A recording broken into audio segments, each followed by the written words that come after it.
Bonjour et bienvenue dans l'épisode 4 de Hors Champ. Aujourd'hui, on vous emmène à la rencontre d'Alexandre. Qu'est-ce que vous faites là? Non mais c'est nous qui vous emmenons à la rencontre d'Alexandre, le responsable du stand final. Et après on ira voir Ludivine Jacob à l'Arbalète Field. C'est parti!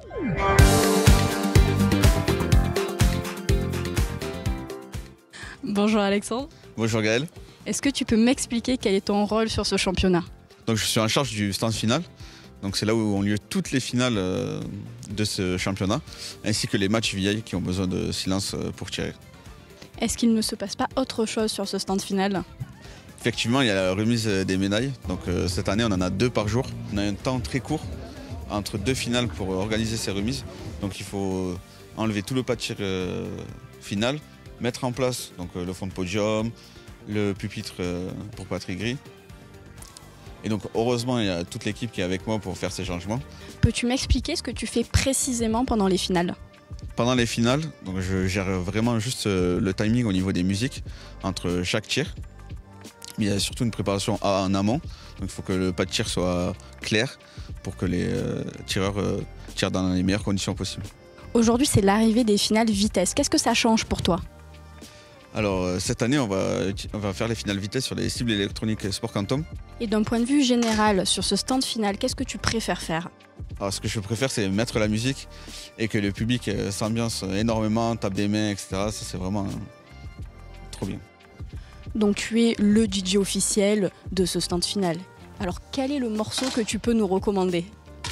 Alors, c'est ma musique de l'année, on va dire, de ce championnat. C'est un remix de Sweet Caroline. Et ça fait Sweet Caroline, oh oh oh, Sweet Caroline, oh oh oh.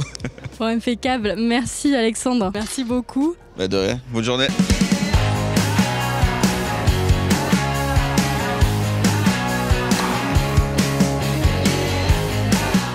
Et on se retrouve avec Ludivine Jacob qui est membre de l'équipe de France Arbalète Field. Bonjour Ludivine, est-ce que tu peux nous expliquer comment s'est passé ton match? Match difficile. Ce matin, j'ai eu un petit peu de mal avec la luminosité. J'ai bien terminé. Et là, cet après-midi, je commence bien, mais je termine moins bien. Donc voilà, c'est compliqué, mais ça fait partie du jeu et du challenge. Ça représente quoi pour toi de tirer le championnat de France? Alors pour moi, tirer le championnat de France arbalète 18 mètres, c'est la fin de la saison arbalète, la fin de la saison intérieure.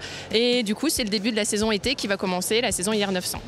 Est-ce que tu peux nous expliquer comment tu es venue à l'arbalète? Oui, bien sûr. Alors j'ai commencé en tant que carabinière et puis petit à petit dans mon club il y avait de l'arbalète et j'ai testé et j'ai tout de suite accroché. Donc voilà, ça fait plus d'une vingtaine d'années que je fais l'arbalète.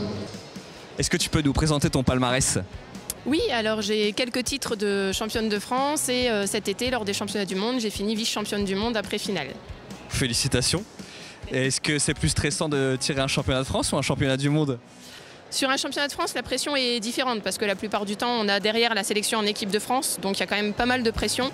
Sur un championnat du monde, évidemment, il y a de la pression, mais on cherche davantage, je pense, à se faire plaisir et à profiter de l'instant. Pourquoi vous êtes tous habillés en blanc? Question de tradition, les archers sont habillés en blanc et on suit cette tradition des archers. Merci beaucoup. Merci.